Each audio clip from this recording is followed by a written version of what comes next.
Good morning, everyone. Welcome to the third series in our webinar with the CACNA1A Foundation on optimizing therapies for kids who have DEEs.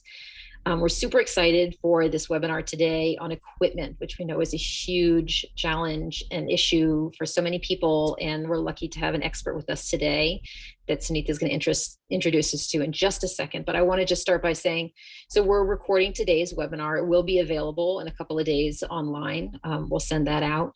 And participants will be muted and off camera, but please throughout, go ahead and use the chat as a way to share, first of all, introduce yourselves, let us know where you're coming from, who you're here representing. If you have a kid with a DEE, let us know what they've got and what your biggest concerns are about equipment.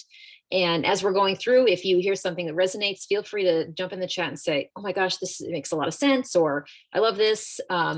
And then you can also feel free to start putting your questions into the Q&A or the chat throughout, and we will get to those at the end. Please try to refrain from asking personalized questions about your specific child. I think it's hard for a PT to really address accurately those concerns without actually getting to see your child. So if you have more general questions, let's keep it to those.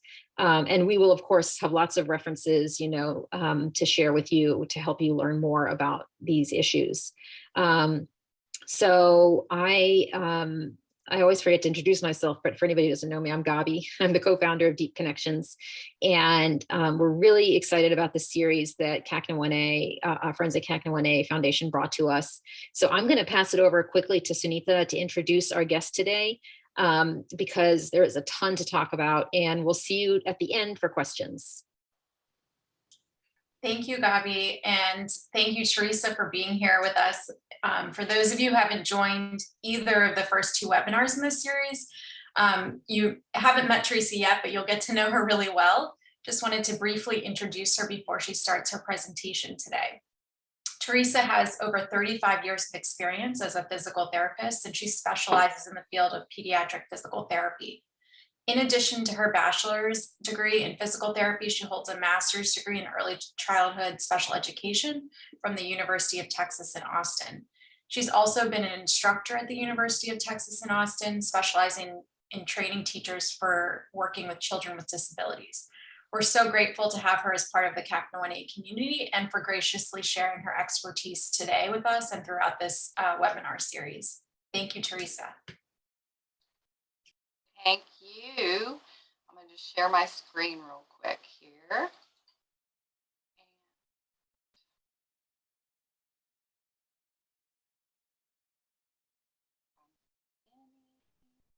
Get it all set up.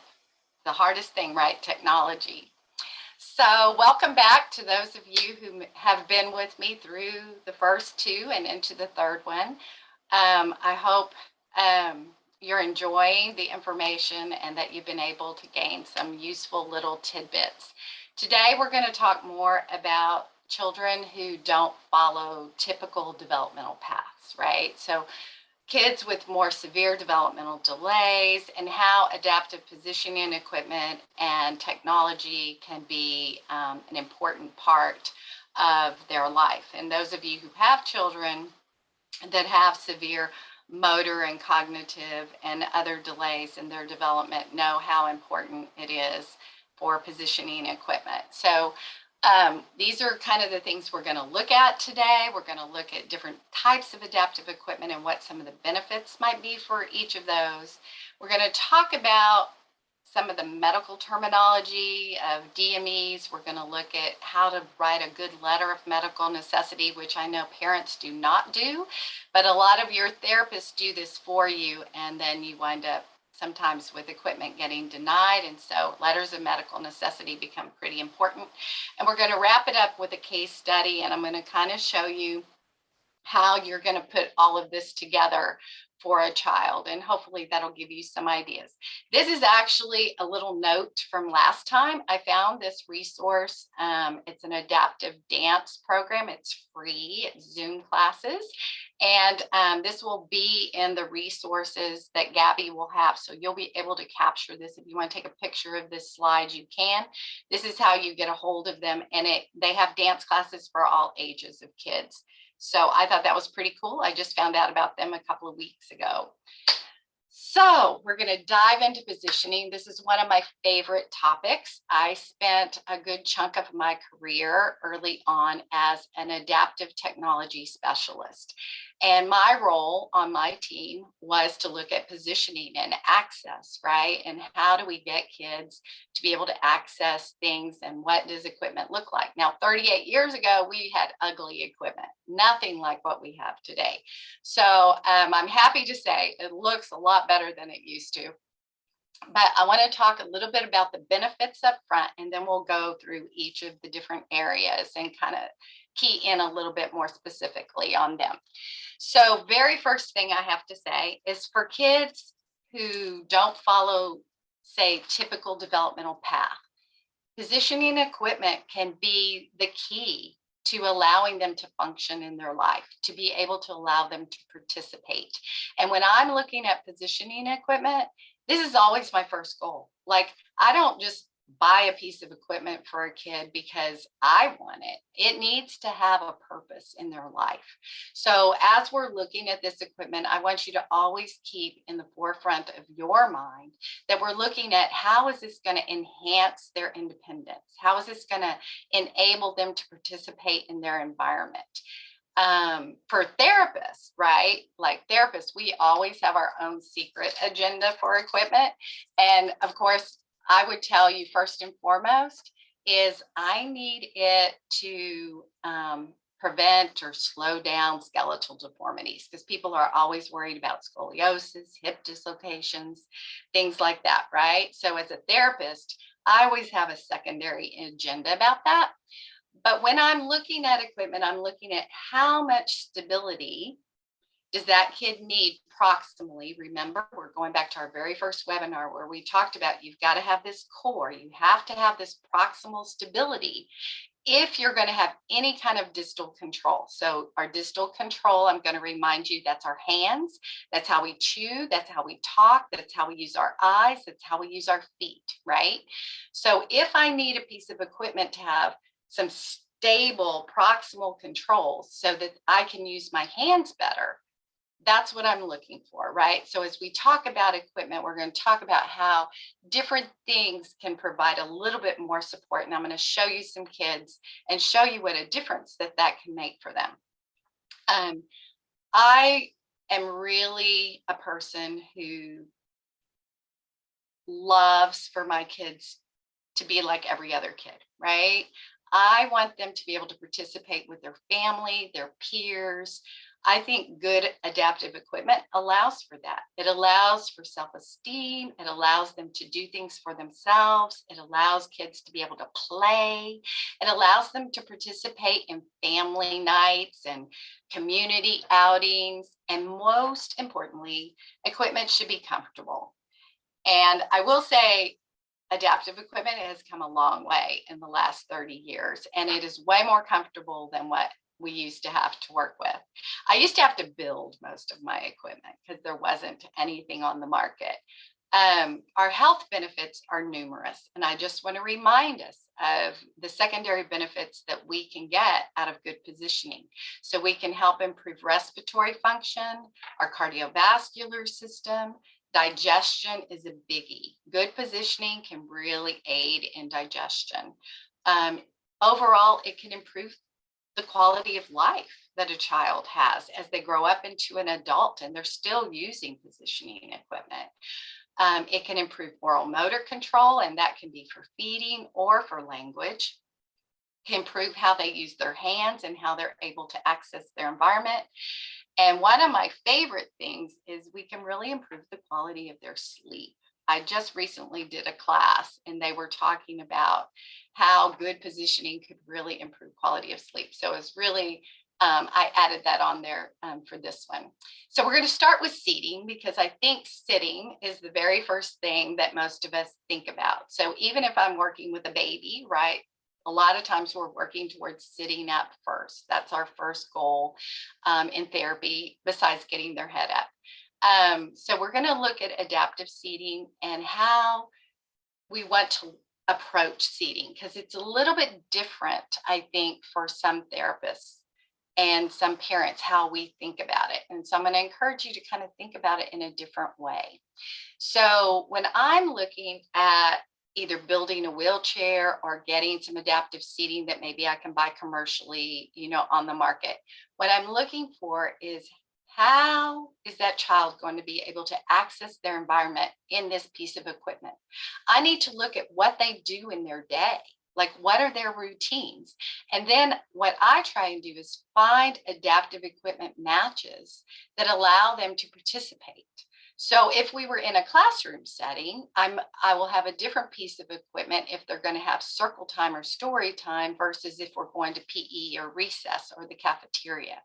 And the same thing for your home. You have routines in your home, right?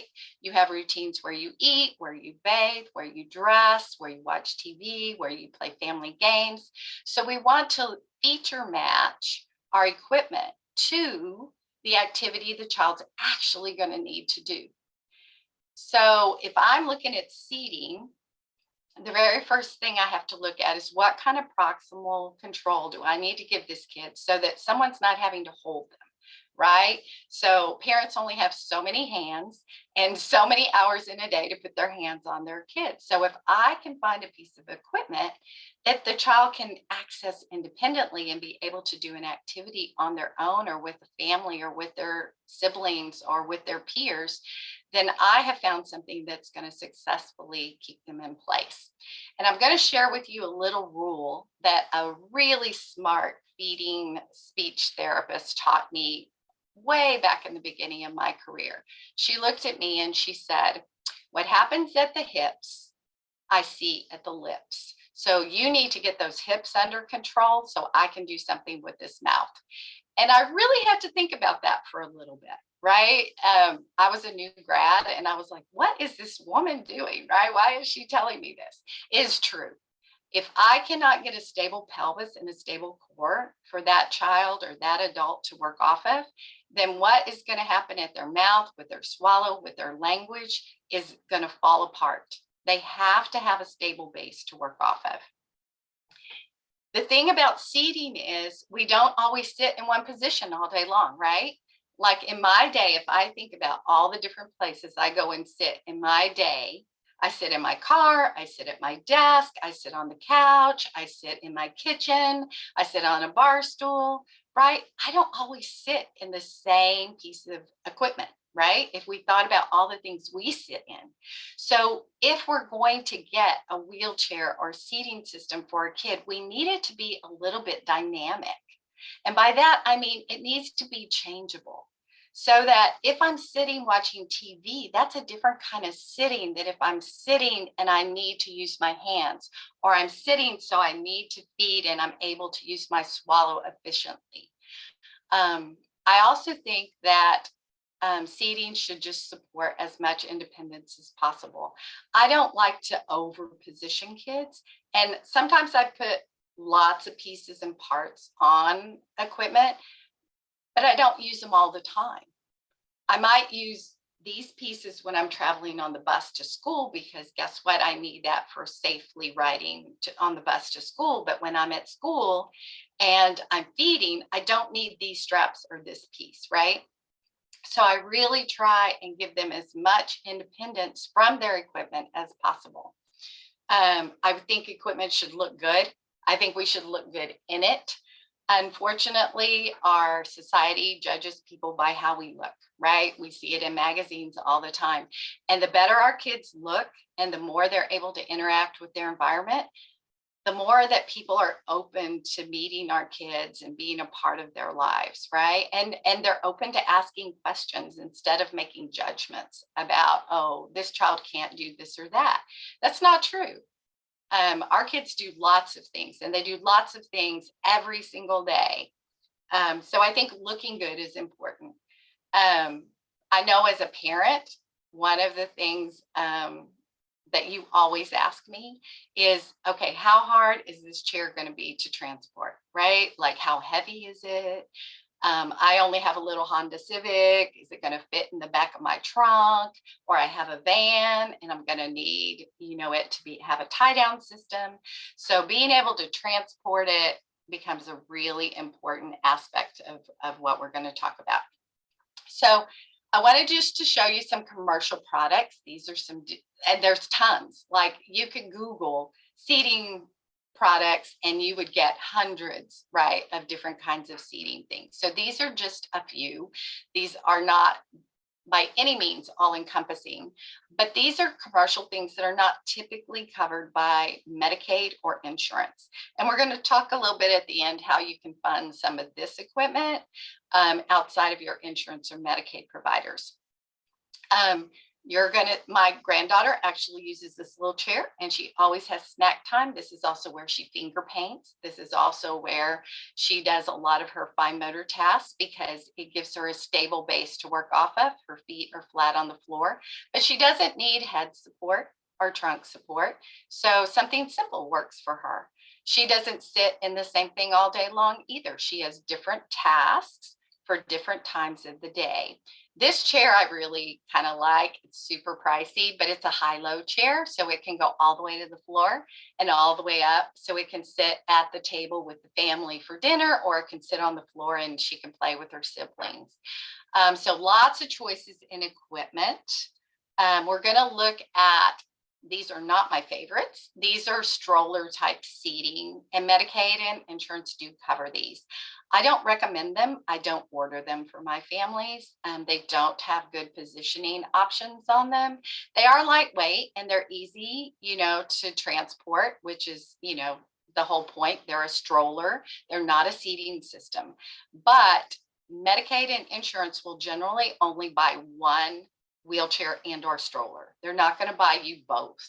So if you have to choose, I would choose the better seating system because, one, it's going to grow with them, and equipment has to grow for 3 to 5 years for kids. You can't get a new wheelchair every year. You can't get a new stroller every year. So these are out there. Again, not my favorite things in the world. I tend to order my kids custom chairs because, again, I like to be able to customize their chair to their needs. And not every kid has the same need, and not every kid has the same environment that they live in. So I have to look at the home they live in, how accessible that is, how much space they have in their home. And I have to help the family pick and choose what is going to provide them with the best option. So you can buy something as stripped down as this, right? This doesn't really have any supports. This is really like a chair for a paraplegic, and it's a sports chair. It's pretty fast. It's titanium. It's lightweight, doesn't hardly weigh a thing. Most of our kids have at least simple seating systems in their chairs. Anything from something as simple as this to as complex as this. And you'll see when we do Connor's case study, he has a chair more like that. And I'll go over some of the pieces and parts on a chair that you can put on. I want to take a lot of time and talk about standing and the importance of standing. So if you hear nothing else today, this is one of my soapbox issues. Standing is probably the single most important thing we do with our kids in terms of positioning. Like, if I have to pick positioning 101 and I can only have one thing besides a wheelchair, it's going to be a stander. And I'm going to talk a little bit about a research study that was done about 4 years ago, because there's a lot of controversy about whether standing is actually beneficial, right? And so they actually did a study about it. And it was an international study, and they looked at all the different features of things that us as therapists know that our kids benefited from standing, but they actually did research and measured it. So they've now proved that all the things we said in theory were true are indeed true. But now we have some numbers to go with it. So this particular study showed that if you could weight bear for 2 hours a day, not all at one time, but 2 hours in your day in a 24-hour period, with your feet at 30 degrees of abduction, that you can actually promote hip development and bone density. That's huge.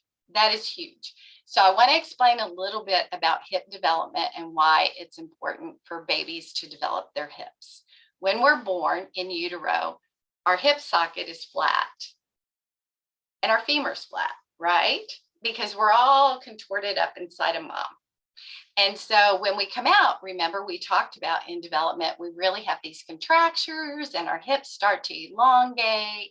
And eventually we start to sit and we're sitting in that pelvis, right? And then we're crawling and we're working that pelvis. So what is happening to that bone and the shape of the hip as we weight bear and start to stand?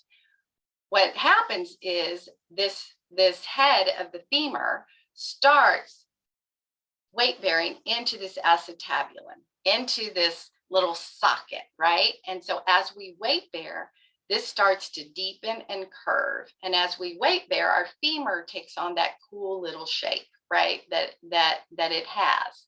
So for kids who don't weight bear at all, who don't stand at all, who don't have a stander, their hip sockets stay shallow.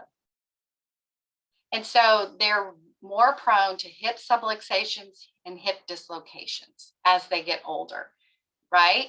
And so if we can get them standing, even if they don't have head control, even if they don't have trunk control, even if, right? Even if there's no magic about standing, I can find a stander to stand any kid in nowadays. They make standers for all ages and stages now.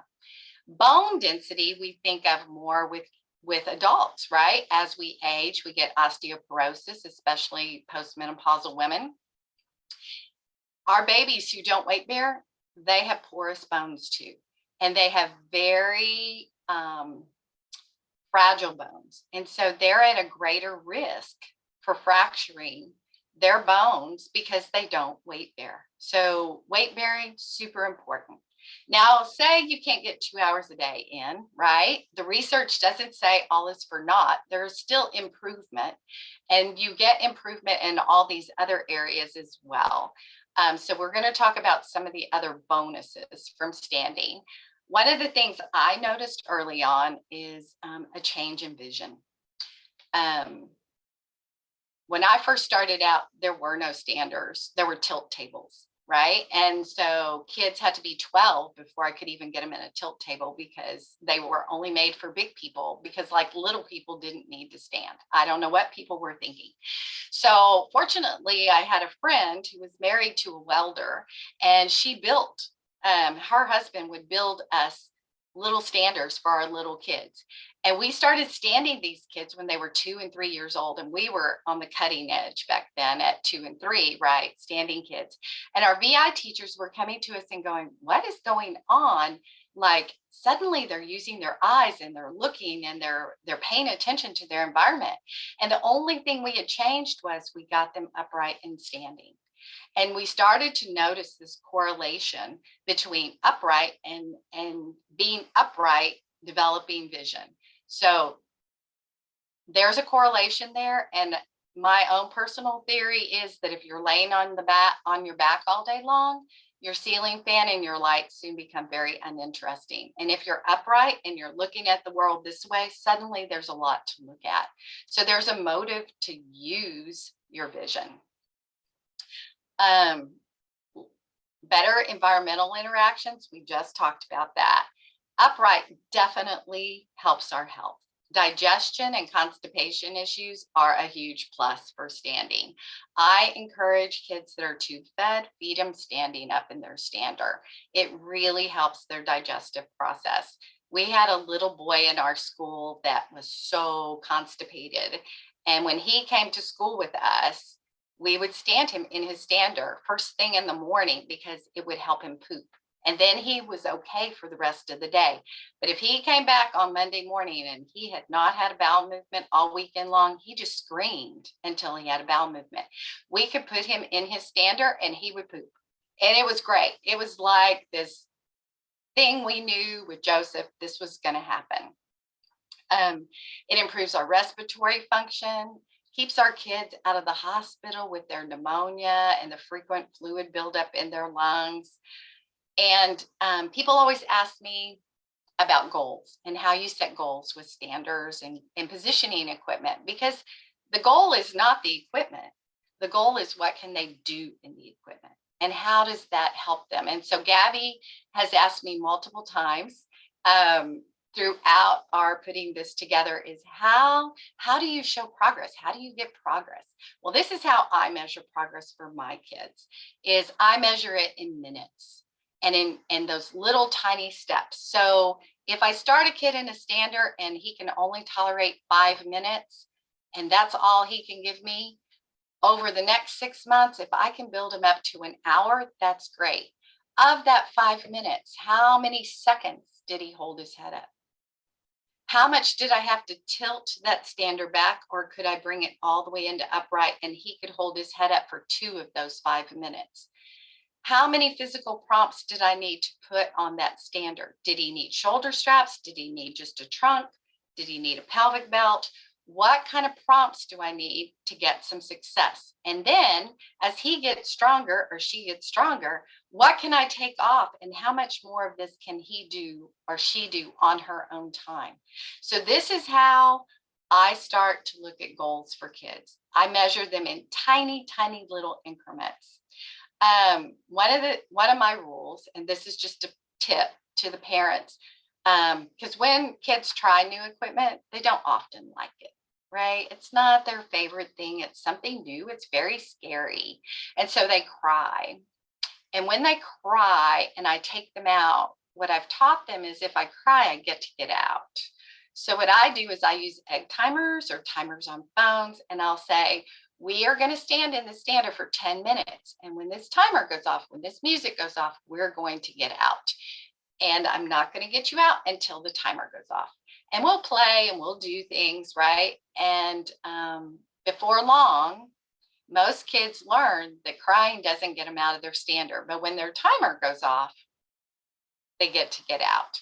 And we gradually increase their time over a period of time, right? So hang on, I skipped a slide.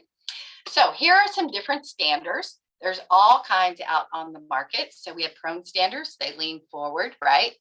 This little guy right here, he's in a supine stander, and supine means it goes behind them on their spine, right? So I can tilt this stander back, or I can bring it all the way upright. Remember that 30 degrees of abduction I was talking about for hip development? This is what this looks like. So the newer standers on the market all have this feature now in them because they read the research, right? And so more and more of the standers will now do this 30 degrees of abduction. These standers are really more for kids who don't need as much support. This is my new favorite stander in the whole wide world because I can now put a 9-month-old in a stander, and I'm pretty excited about that. This stander goes down as small as 16 inches and will go up as high as 36 inches and 36 pounds. So for ECI, for my world, birth to 3, this is like the most amazing stander that's ever been invented. It's only been out on the market for 1.5 years, and I'm kissing the manufacturer. I love it because these little tripod legs here actually fold up, and it would fold up and go in the corner like where her oxygen tank is back here. So the little girl that I have in this right now actually has a trach and a ventilator and a feeding tube, and she loves this stander. She cries when we get her out of it. And the other day, her nurse said, I left her in 1.5 hours, which is more than I want her in it at a time. I only want kids in 1 hour at a time because they can't move around in it, right? So I like them to get a break from it. But she said when she took her out, she started crying because she loves being upright. It also has a tray. You can't see the tray. It's swung around to the back there, but it has a tray on it so we can put toys and things for her to play. But I kind of wanted you to see it'll go this short or this long. So that's why the legs are different lengths. I was just trying to give you a visual of how much it'll grow. Last time, if you watched our show last time, you met Caleb. So Caleb is in a stander. He needs to be in a stander, but he has some fairly functional arms. So again, we're talking about feature matching. What can I match to what he's going to need to do? Well, he is coming to school, should be in PPCD, but the school district he's in is tiny. They don't actually have a separate PPCD classroom. They have a pre-K classroom. So he's going to go into a pre-K classroom with very active 3-year-olds and 4-year-olds. And so he needs something that he can move around in. He needs something he can use on the playground. He needs something he can use in their PE time. So I need him. His OT wants him to start using his arms more because he has spasticity, if you'll remember from the last time. And he stands up on his tiptoes a lot. In his first 3 years of life, he did not do a lot of weight bearing. So I am quite concerned about his hips and his hip development because his previous therapist did not have him weight bearing much. So we are going to start him on a really aggressive standing program at school. And then we are also getting some matching equipment for his mom at home to be able to utilize with him. So there's all kinds of mobile prone standers. They come in all sizes and shapes. And again, you just feature match what the kid can do. Like this particular one, you could even put a headrest on it if you wanted to. So if a kid didn't have great head control, you could do something more like that. Once kids can positive weight bear. So what is positive weight bearing? Positive weight bearing is if I try and stand you up, you'll keep your feet on the ground. Right? I have lots of kids who I go to put their feet on the ground, they pick their feet up or they collapse their legs and they cannot positive weight bear. If you cannot positive weight bear, you cannot use a gait trainer because a gait trainer supposes that you're going to keep your feet on the ground and be able to move yourself around, right? So it allows for more independent mobility because you're able to use your own legs to propel you around, which is different than a stander where you stay in one place, right? So this allows for more independent interaction with your environment. Okay, so here are some gait trainers. These are some of my favorites, and I'm gonna talk to you a little bit about them. This is a kid walk. This is the only one that really has a headrest.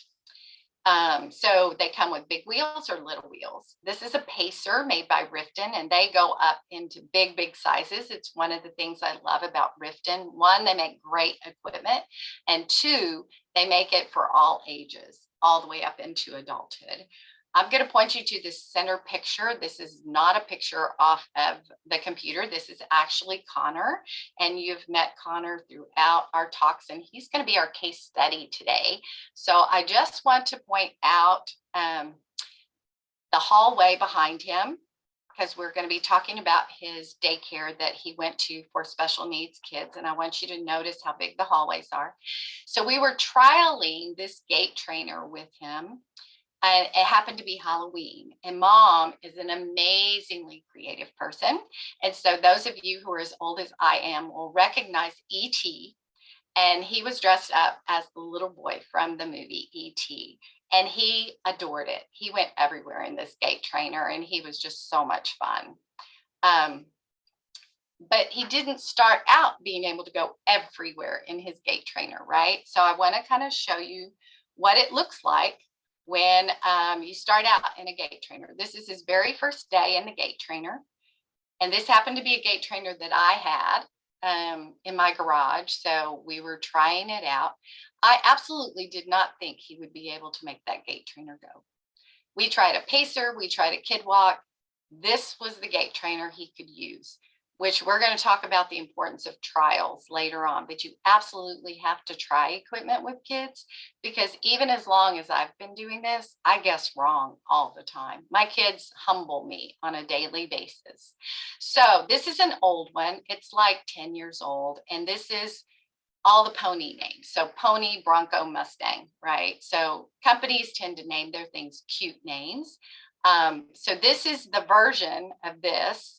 And this is his. So you'll notice I gave him some improvements. I wanted him to have something he could rest his elbows on because he doesn't have great head control. And if he has something he can stabilize on, that's better. I wanted mom or the teachers to have a handhold so that if he gets stuck somewhere, they're not having to bend over all the time to push him. And I also gave him some foot straps, because one of the things Connor did was he would get his feet up and over these bars. And so I needed to control how much excursion he could get in those feet, because remember, he has athetosis. So he has all this movement and not a lot of control over it. Now, Connor could go up and down this hallway 2-3 times. He's pretty fast. It's random. It's not real accurate all the time, but he can make that gait trainer go. And he loves to go out on the playground in it. He loves to go around his house. We'll talk when we do his case study about all the cool things mom uses his gait trainer for.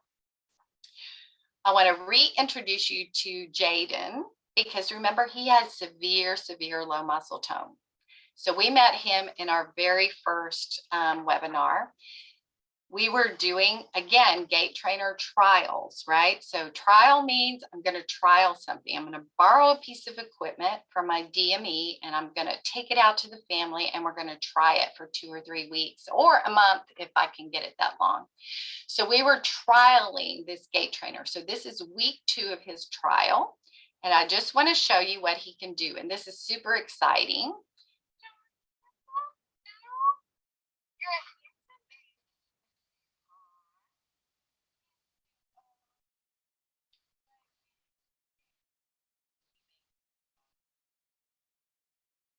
So did you see that little push he did at the end? He understood that I wanted him to make it go. It's so exciting. We started out with 5 minutes in the gait trainer. He was not a fan when we first got this gait trainer. By the end of week 2, we had him up to 20 minutes, and his head was up probably 75% of the time, which is a win for him because he does not have great head control. And it's a lot of work for him to be upright and doing more of the work than he does in his stander. Now, remember, when I started with this kiddo, we had to get him a stander. He spent a year in a stander before he was ever ready to positive weight bear on his feet. I'm going to point out his feet are really pronated here. He does have SMOs and shoes. And when he gets his gait trainer, he will always be in his SMOs and shoes when we're using his gait trainer. And when he's in a stander, he's always in his SMOs too, because we want him to have that nice alignment in his ankles and knees and hips. I want to show you this as kind of a bridge for building other skills for him, right? So this tool gives me lots of opportunities. One is he's positive weight bearing. Okay, that's great. He's doing his own weight bearing. So when his gait trainer comes in, we just ordered it in January, so it should be in any day now. He's going to be able to do some of his weight bearing in his gait trainer. And so we will decrease his time in a stander and make room for the gait trainer. We're going to measure his time and his endurance in the gait trainer, because remember, kids with low muscle tone fatigue easily. So adding minutes, adding time, adding head up, that's all improvement for him. I want you to notice these arms. Oh my God, what a win for me. This particular gait trainer comes with all kinds of different hand things. We played around with some different ones, and I was so excited because he actually kept his hands on these bars and used them to push up, which is great. So think about, what am I learning with this skill? I'm learning skills for prop sitting, for belly scooting, for crawling in the future. So this piece of equipment is doing all kinds of cool things for him and for me for future skill sets. He's keeping his feet on the floor, which was a major accomplishment. He was the master of picking his feet up. His mom and dad don't have to hold him to stand him up. He can do this on his own. And I have no doubt that when we get him his own gait trainer and he's able to have it for months on end, he'll be moving this gait trainer around all by himself. And when we start out, I don't expect that they're going to go forward 10 steps or backwards 10 steps. I'll take any movement. I don't care if they go sideways, backwards, spin in circles. I just want them to start to understand that if I move something with my body, something else happens. That's cause and effect, right? If I move my leg this way, my gait trainer goes this way. If I do this way, it goes this way. So we are going to engineer his house a little bit more, and I'll show you how we engineered Connor's house. And we're going to do a very similar thing. You're going to hear me talk about engineering the classroom and engineering the house a lot. I am a big fan of setting up kids to be able to access their environment. Okay. We are not going to have time to talk about powered mobility today. It's its own workshop. And so if that's something you are interested in, let Gabby know when she does a survey or something, or just write to her. It's something that we can look at, but it is definitely its own conversation. We definitely have to look at all the adaptive shower chairs and bath chairs, toilet seats, because our kids also need to bathe and dress and toilet. And so what do we need? Again, what positioning equipment, what prompts do we need in order to be able to successfully do this? Beds are super important. We have kids who need sleep safe beds or special cribs to be safe in their environment. They come like with padded sides in case you have kids who kick or bang or roll into things. You have some with clear sides in case you just need to be able to see through the plexiglass. They now make positioning systems for children when they sleep. And it's something that I saw 2 years ago, right before the world shut down for COVID. And I'm super excited to get back to that because it has great potential for children with really severe motor involvement, because I think you're asleep a lot of your day, and being appropriately positioned can really impact kids not developing scoliosis and contractures if we can position them as well when they're asleep. So we're going to talk about durable medical equipment and understanding the alphabet. So I think in medical world, we are just one big, huge, I feel like we're doing chicka, chicka, boom, boom, right? What is the alphabet tree? So we're going to talk about what these are, because I talk in these terms all the time, and it's important to know who these people are. So your durable medical equipment provider, they're the people who maybe supply you with feeding supplies or feeding tubes. They are also people who order wheelchairs and gait trainers, maybe send you diapers. That's your DME, right? They provide durable medical equipment or durable medical goods. Your ATP, your assistive technology professional, that's the person you need when you're speccing out a wheelchair or speccing out a piece of adaptive equipment. These people have a lot of training. They have to take a really hard test, and they have to pass that test in order to be an ATP. An LMN is a letter of medical necessity, and that's often written by your PT or OT. No equipment gets ordered without an LMN, and an LMN has to be written by a therapist. So I'm going to just give you, these are some of my random pro tips, right? Always trial your equipment before buying it. The only exception is you can't trial wheelchairs. You can trial types of wheelchairs or power chairs or power assist devices, right? But you can't like spec out a chair and then try it and make sure you like it, right? You really have to kind of get a trial piece and then play around with pieces and parts on it. Make sure as the parent or the caregiver that you like the piece of equipment before you order it, because you're going to be stuck with it for 3 to 5 years. And Medicaid and insurance is pretty adamant about that, right? You can't just get a new one because you didn't like the thing you got. The person you choose as your DME is super important. Make sure they service what they sell. There are lots of equipment companies out there that say, oh yeah, we'll spec this wheelchair for you, but they aren't going to come back and adjust it when your child grows. They're not going to come back and provide any repair services when it breaks down. It's really, really important if you have a choice, like in your community, if you have a choice of 3 or 4 providers, that you check out not only who your insurance company allows you to use, but who's going to service what they sell. Ask for the credentials of your ATP. Don't be embarrassed to do this.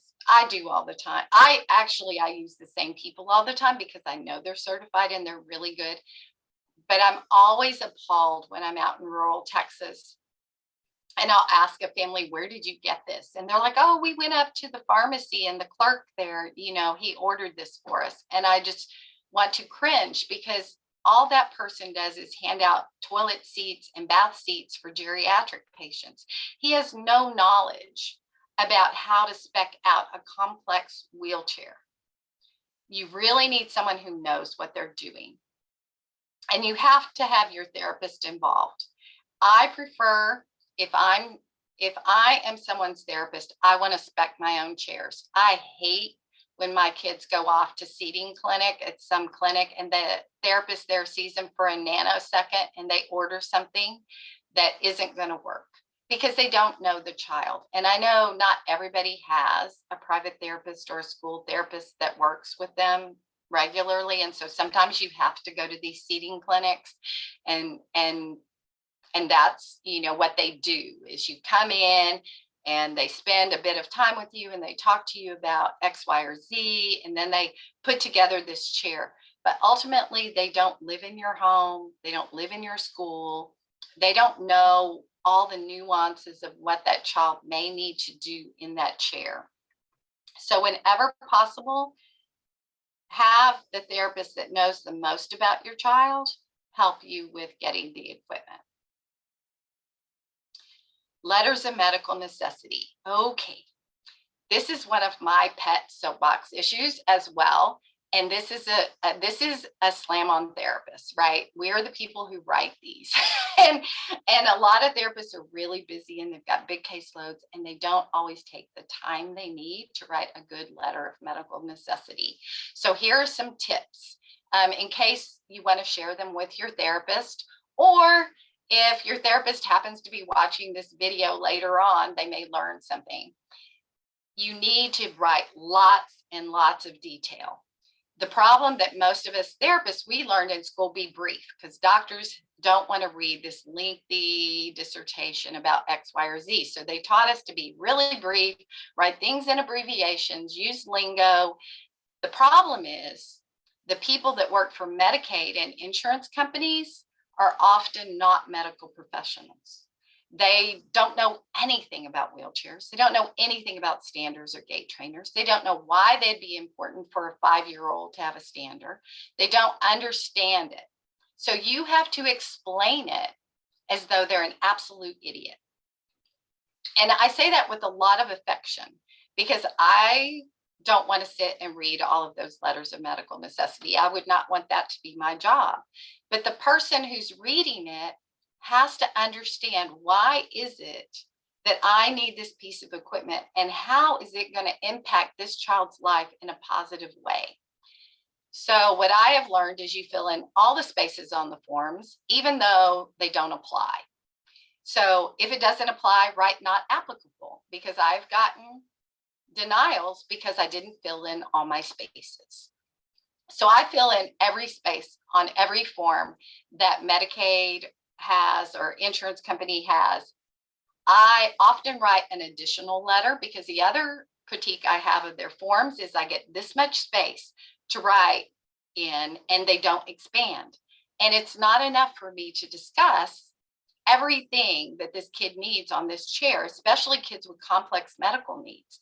They have so many things that they need on their chair, and we have to explain why each one is important. So it's not enough for me to say, I'm going to use this as an example. It's not enough for me to say this child needs lateral supports. First of all, the person reading that doesn't know what thoracic pads are or lateral supports are. They have no idea where they even go. What I have to say is, This child will benefit from curved thoracic pads in order to better support their rib cage and trunk so that they can remain upright and reduce the possibility of them developing a scoliosis or kyphosis in the future. And this furthermore will allow them to sit upright and engage with their environment and interact with their school and be able to learn and use their language or communication device or whatever it is. And that is for one little piece that I put on the chair. I have to do that for every piece and part that I put on a chair. So if I put thigh guides on, I have to justify it. If I put shoe holders on, I have to justify it. If I put a headrest on, I have to justify it. I have to say, you can't say seat belts anymore. They're pelvic positioners. What does a pelvic positioner do? It keeps your pelvis in place in the wheelchair, right? So these are all important skills that your therapist may or may not be aware that wind up getting pieces of equipment denied. So I also detail any trials. So if I tried 3 gait trainers, I say all the gait trainers I tried and why gait trainer A and B failed, right? Because often I get denied based on cost. Not all gait trainers cost the same. Some are more expensive than others. And so when they look at their little cheat sheet of what costs what for their company or for Medicaid, they're like, well, if they need a gait trainer, we're just getting them the cheap version. We're not going to improve this fancy version with all these pieces and parts.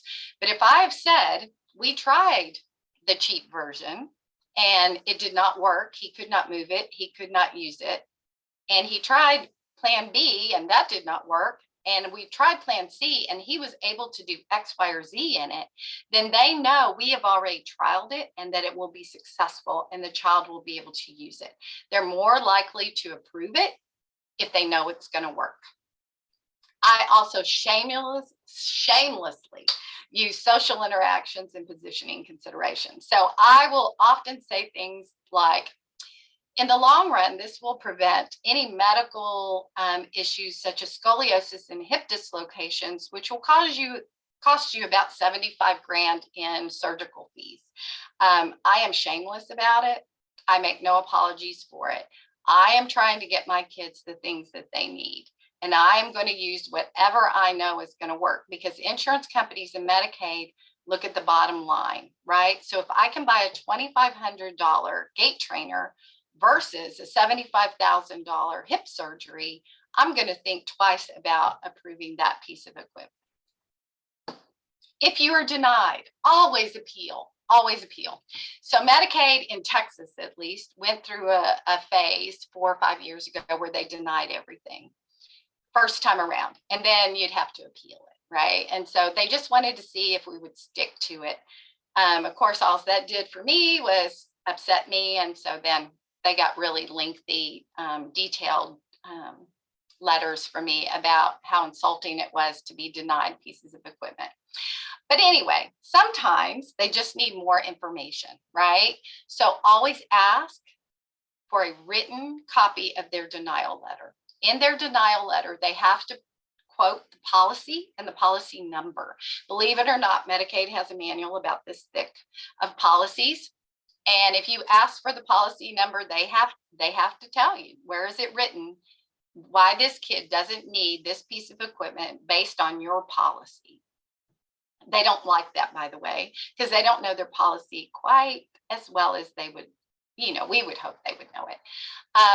Some insurance companies just have a blank thing in their policy that says we don't cover bath equipment. And that's true for lots and lots of companies now. And that's true whether you're an adult or a kid. Some companies state that things like standards have no medical value. I've run into that one with some companies. So all I do is put together all my little research papers and send it back to them and let them refute the research that's been done. I generally get it approved once I start sending stacks of papers back to them. I also shamelessly send pictures and videos of my trials, especially with powered mobility, because getting powered mobility funded is a little bit different animal. And so pictures and videos are worth 1,000 words. And it's really hard for someone to deny a beautiful little kid with a big smile on their face because they're, moving around their environment. Also check and see, sometimes, like if I'm speccing out a really detailed chair, it's one piece on there that they don't approve of. And I'll give you an example. So I've got a dad who's 6'4" and I got a mom who's 5'2". And so a lot of times what I'll do is I'll get them adjustable stroller handles on their wheelchair so that dad isn't bending over to push or mom's not pushing like this, right? Insurance companies, Medicaid, they don't like to cover those. So if it's just one piece that they don't like out of what I spec'd out, I will talk to the ATP and have them quote it without that piece in it. If the parents want to order it separately, they just pay the difference in cost, right? And that works out pretty well. People always ask me, if you get denied twice, what is the process after that? There is actually another step you can go to, and it's called mediation. When I write my letters of appeal, I make it clear in my letter that I am prepared to go to mediation if this piece of equipment is not approved, so that they know that I'm going to take it as far as I can go through their system. Generally, that gets it approved. Okay, so let's talk a little bit about how do you fund equipment not covered by insurance and Medicaid. So those would be things like adaptive trikes, adaptive swings, adaptive seating, not wheelchairs, van modifications, bathroom modifications, those kinds of things. So in Texas, we have a program called CLASS. The wait list for this program is about 10 years. So I always tell people apply at birth. It is designed for children with very severe needs. And it's once you get approved for the program, you get a certain amount of money each year to use towards anything that would allow that child to continue to live in their home. So the idea is that as these kids get older, they get more complex because they're heavier, right? And a person can't lift them easily in and out of the bathtub. And so you may need to modify your bathroom and have a roll-in shower, or you may need a van lift, or you may need some respite care, or you may need, the idea is to keep these kids out of institutions and nursing homes and keep them living with their families in their homes. So this funding, and it changes. I'm not sure how much it is now anymore that they get, but it's like $7,000 to $10,000 a year that you can spend. And each year you can use it for different things. In the Vision program, and this is a federal program, so it should be in every state, the Blind Children's Program. So if your child has eligibility of cortical visual impairment or something that makes them eligible for vision services through the school or through ECI, this is another program you can apply to, the Blind Children's Program. And it provides so many dollars per year that you can be used for toys, equipment, switches, those kinds of things. Of course, Social Security, if you apply for that, that's income-based, but that money can also be used for outside equipment. And of course, there are all kinds of grant programs for bikes and trikes, and even for adaptive motorized toys. We didn't talk about motor stuff, but there are programs for that as well. Also, look for places to donate and trade equipment. I get most of the equipment I have because someone gave it to me. Whenever I'm ordering equipment for my kids, I just say, remember, when they outgrow it, when they're 7 or 8, call me, I'll come pick it up. And I do. So I will take any used equipment back, wheelchairs, standers, day trainers, anything that people no longer can fit into. I am happy to take it and find it a new home. Also talking to manufacturers reps. So these are the people who loan me equipment, right? They're the manufacturer, and those reps, they love people like me because I want to try their equipment. So I call and I borrow equipment all the time. Well, that demo equipment, they often sell at a very discounted rate when the new model comes out. So I've been able to connect families with reps and get equipment for half or less of the cost of the piece of equipment if they can't get it funded through another funding source. We have a couple of places here in Texas, and there are probably similar programs all over the nation. So this is just a few examples. But cpath.org, you can go on their website. They have pictures of equipment that people have donated to them. And you can look at the picture, go on the website, you can go and pick it up, but you have to go pick it up at the warehouse where it exists, right? You can also donate equipment back to them.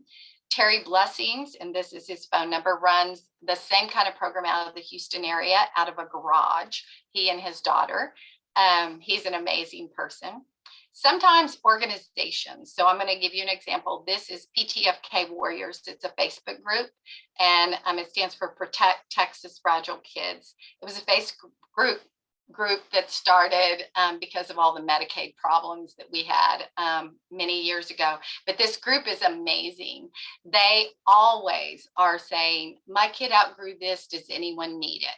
I have if you want, that kind of thing. And these parents connect together and they trade off equipment, and it's really lovely to watch that happen. So you can even do that within your own Facebook groups, right? If you've got equipment that your child's outgrown, you can always put it out there and say, hey, if anybody needs this, I've got this piece of equipment. And there's lots of families out there who don't have funding sources. So getting equipment can be quite hard for some people.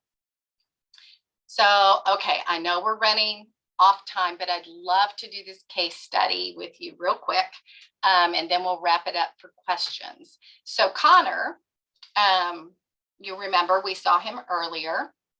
When I met him at 1 year of age, I was his new ECI PT. He had a private therapist, and anyway, wound back up in ICU, in ECI. He was undiagnosed. He still is, I think, undiagnosed. They diagnosed him with cerebral palsy, but that was just so that he could get things right. He has a normal MRI. He had a normal birth delivery, no trauma. He had no head control. He wore a helmet.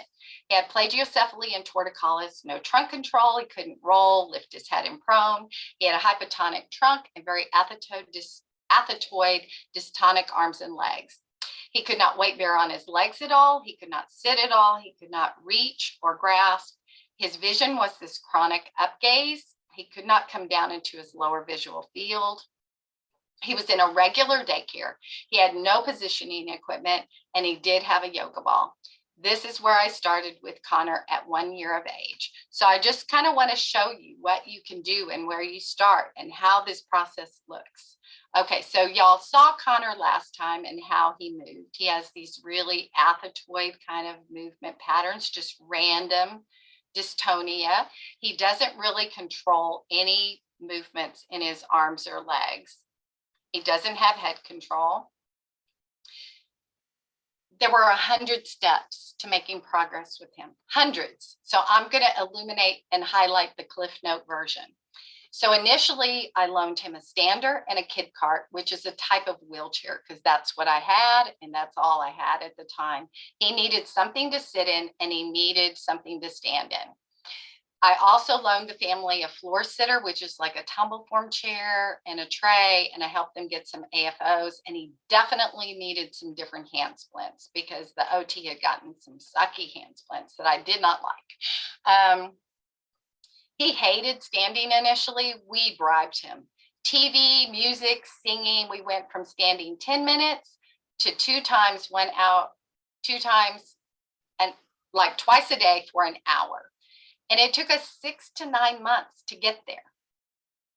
During this period of time, his head control improved gradually with his standing program. Like he was able to keep his head up longer and longer and more of that time. He had lots of therapy ball time, and he had lots of therapy. He had PT, OT, and speech.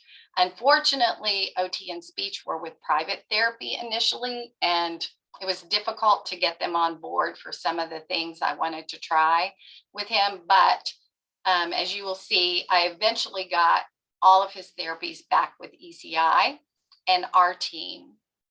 We trialed all kinds of equipment with him: standers, wheelchairs, bath chairs. We eventually got him a gait trainer, which you already saw. I want to highlight how much therapy we were doing for him. Once we got him back in ECI and I could create a whole team of people, this is what his IFSP looked like. He had PT 4 times a month for 60 minutes. He had OT 6 times for 60 minutes. He had speech therapy 8 times for 60 minutes. And once a month, PT, OT, speech, mom and dad and little Connor all got together for 90 minutes and worked on looking at what we could do for assistive tech for him.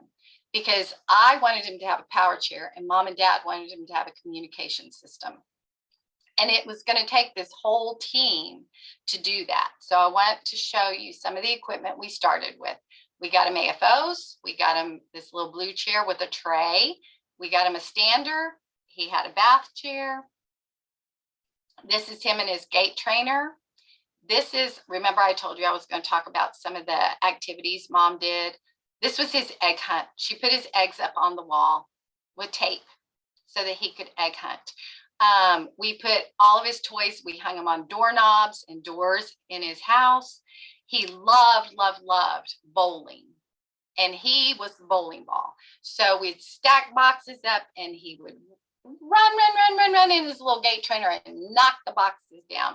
And one of his favorite things to do was go rolling downhill down his driveway. He loved that. Now someone had to be at the bottom to catch him. I will also note that in his gait trainer, he could not move at all with his AFOs on. So when he was in his gait trainer, he was out of his AFOs because that's how he could function. He had lots of therapy ball time.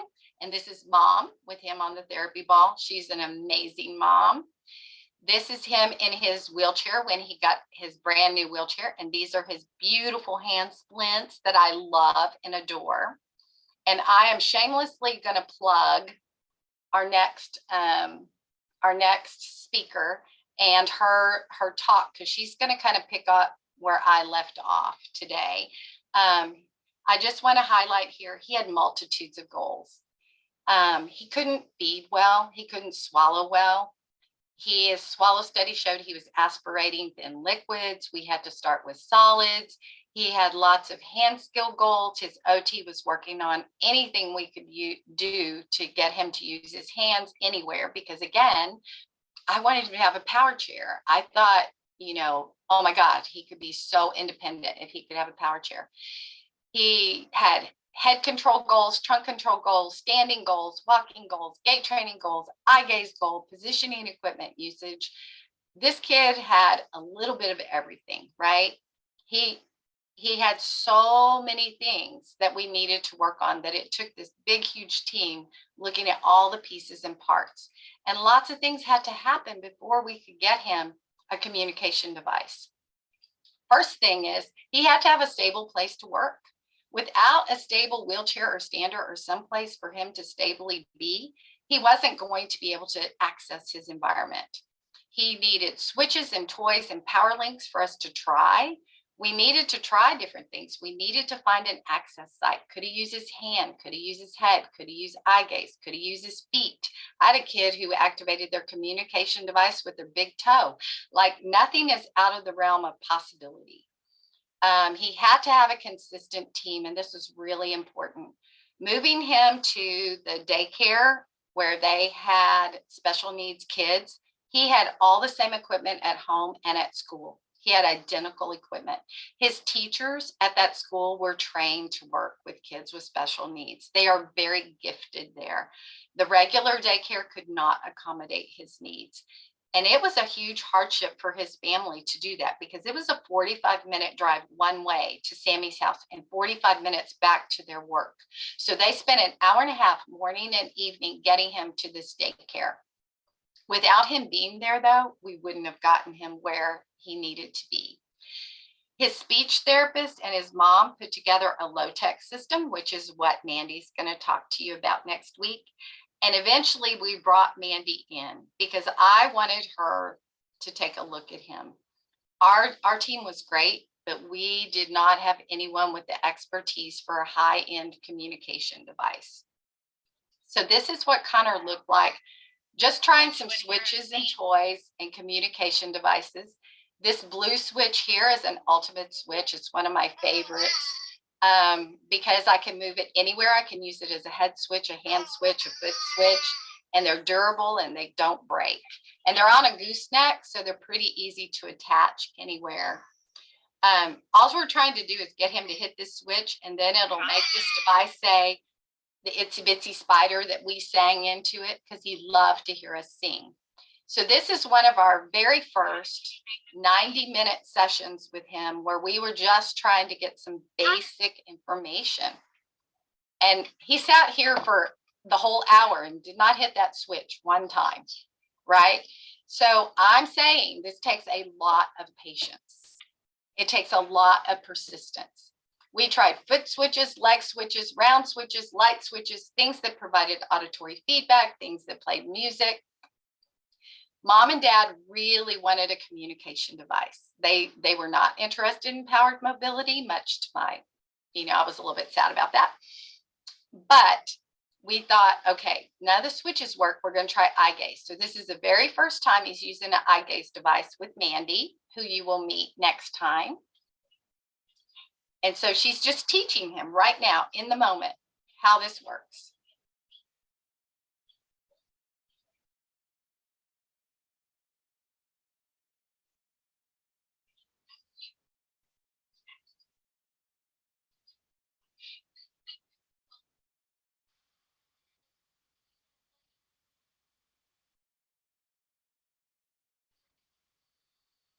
See, he learned in just a matter of seconds. That was the box that had the toys, and she had a bunch of switch toys over here. So he could choose then what switch toy he wanted to play with.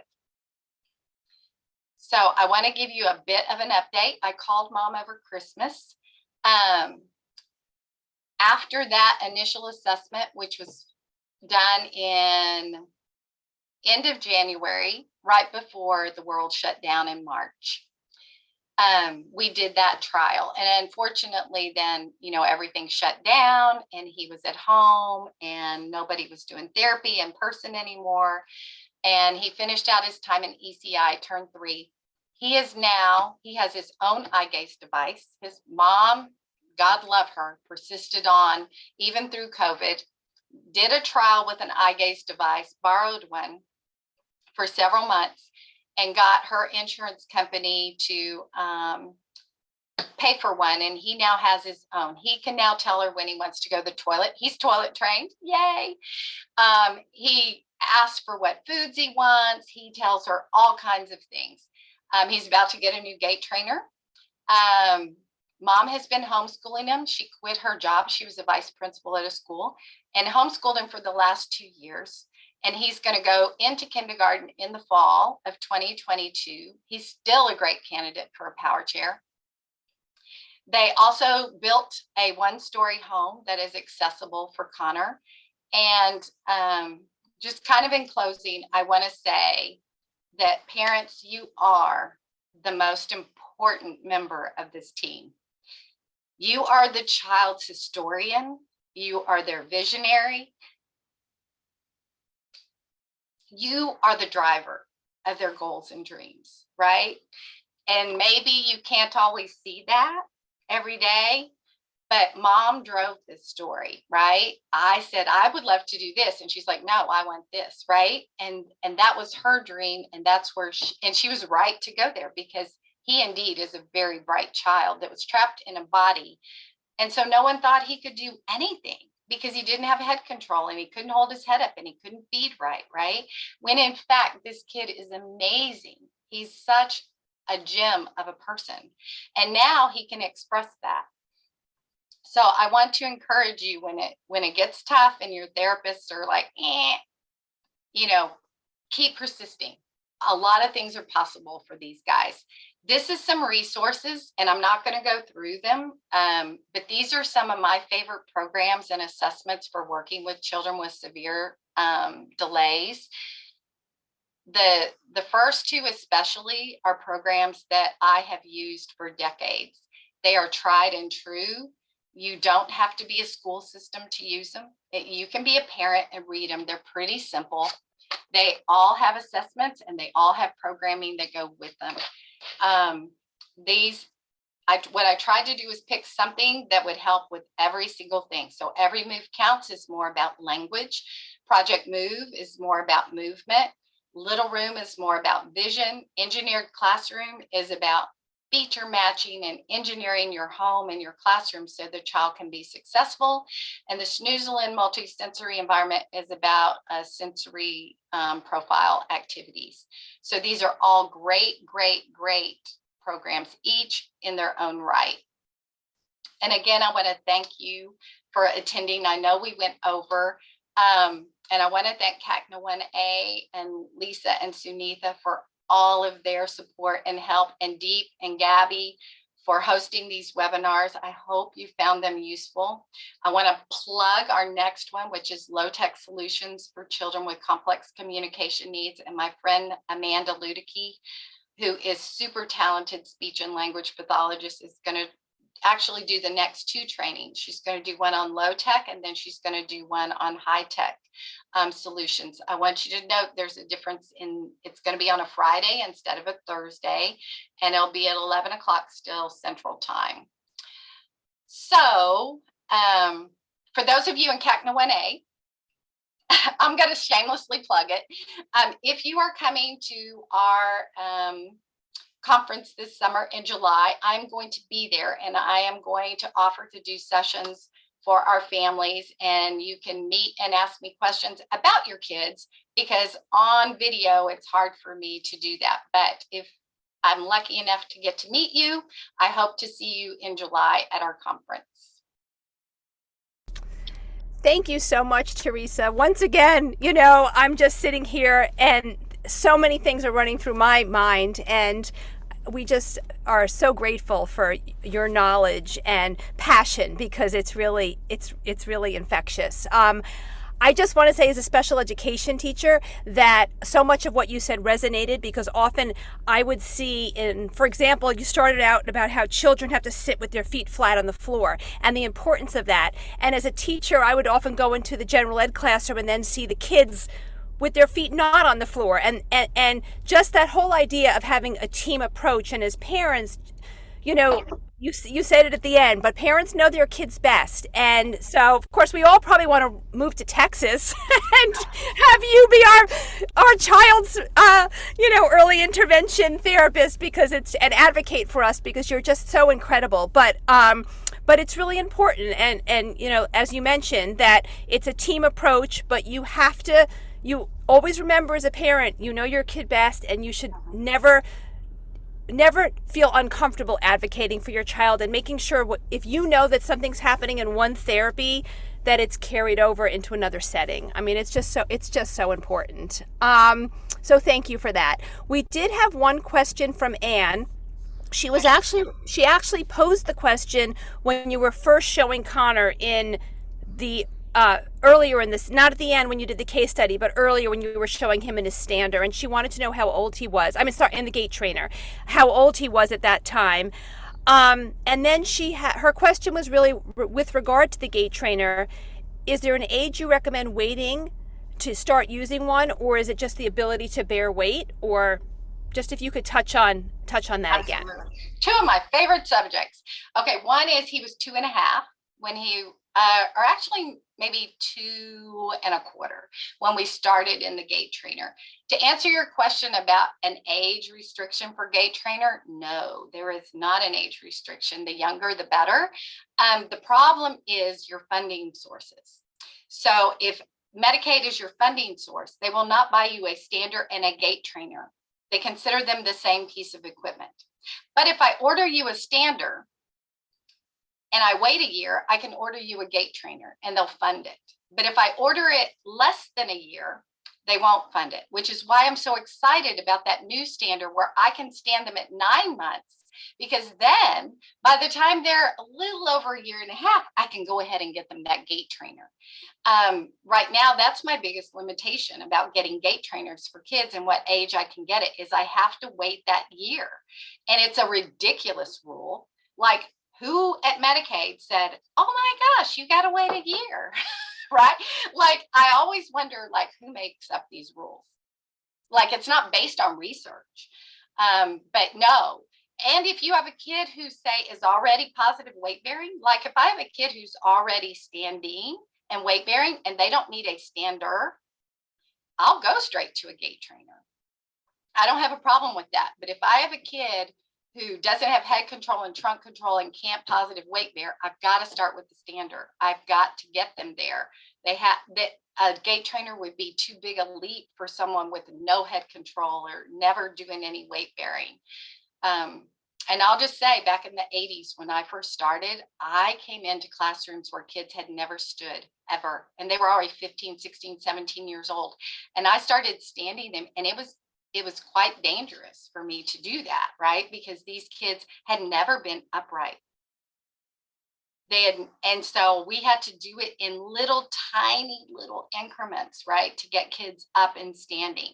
So starting them young is like a bonus for me because I get to skip a million steps. Yeah. That answer the question? Yeah. Anne said she thinks she understands. And I think, I mean, if money is not an object, you could just go ahead and get whatever equipment you need, right? This is, if we're talking about, you have to go through Medicaid and insurance. You Right. probably have Yeah, to. if you have your own millionaire somewhere, man, boy, am I happy about that, because then I can get all kinds of things for you, right? Absolutely. Yeah. And if other people have questions coming in, feel free to put them in. I'm going to jump over and say, I mean, I think that, I'll echo Lisa in saying you're such an incredible advocate. And I started crying when you're talking about what you did, those hundreds of steps. Cause I just think, what could life have been like for my son, who's now 9, if we had somebody who helped us guide us through this? Cause we don't know what to do. Right. And so I think this today is an incredible resource in empowering families to know what to do, how to do it, take control. We will make all of these things available. We'll put a sheet out about how to help, get the right letter of medical necessity. I mean, these are amazing tools that I never knew or never had. And so we missed out. And I think, the world is a better place for having you. So we're so grateful. And I think that it's an exercise in persistence for families, right? And learning to feel empowered and able to make the best possible decisions for your child. So I think, I think the sharing of these equipment swaps, I'll also share quickly we were talking about this before we hopped on, but our friends at Do 15Q introduced us to this group called May We Help, which is really an incredible group. That it's a bunch of volunteers, engineers, therapists who work together to either adapt equipment that they get through donations or build things for kids. They will build a chair, they will build something if you can't get it, and it's all free. So we're planning on doing a webinar with them in the not too distant future. So stay tuned. And you'll learn a little bit more about how they work and how they help dream up solutions for kids like ours. Let's see. I wanted to also plug the rest of the series. I think Theresa has done an amazing job teeing us up for the next few. And I should say that, Theresa is the brains behind this entire series and the passion behind it, she led the first 3. She's lined us up with the next 3, which are going to be, on April 8th on low-tech solutions for communication, and then high-tech, and then another one on CVI. And we're so excited about those. You can sign up for those at this link here, bit.ly/deep webinars, or just go to our website. I put in the chat the last 2 sessions that Theresa did with us, which are incredible and worth going back and watching. And then we also have some other exciting webinars in the works. We're going to be talking about growth attenuation therapy and what it is and whether it's something you might want to consider, brain tissue donation and how it's a critical part of understanding the rare epilepsies. We're going to look into GI issues, because I know that's a huge concern for so many of us. And Theresa touched on, why some of that is, the more that our kids are moving and twisting and turning and standing, it helps, but there's still probably a lot of neurological issues and other things happening there.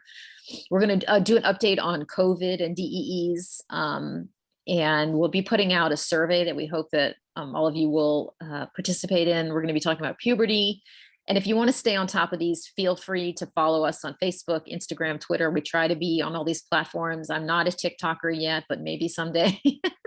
And you can join our mailing list by just contacting us at that link below. And I want to briefly just ask people to tell us how we did. You can scan this QR code. It just takes 2 minutes. It's super quick. Let us know how we did, what we can cover again, what you'd like to know more about. And we appreciate you being with us, everyone here. I mean, it's taking the time away from our busy schedules is really, really hard. We work, we take care of our kids, we try to keep our houses from falling apart. So life is busy, but to me, this feels like a really, really valuable, 1 hour time spent doing something that I think is that I was writing down ideas the whole time. You're like, oh my gosh, I got to do this and I got to do this. And, I've been inspired by you, Theresa, to spend more time in the standard, get Elliot on the ball more. And I feel like I found ways to do therapies more, in ways that doesn't feel like I'm straining to do it every day and filling every minute with more. It's like you can be efficient, and these are the high impact ways. And the standard, I heard you loud and clear, and we are in it and up. So we're just really excited for this series. Thank you everyone for joining us. I also meant to put the if you don't have a QR code scan, just hold up your camera to this QR code and it should read the survey there, and you just click on it, and it really is super quick. It's 2 minutes. So we appreciate all of your feedback. Thank you everyone. And Theresa, thank you so much. And Sunitha, I know Lisa had to run, but we're so thrilled about this series and making this available to our the wider DEE community. So we'll see you guys next month. Thank you. Bye. Take care.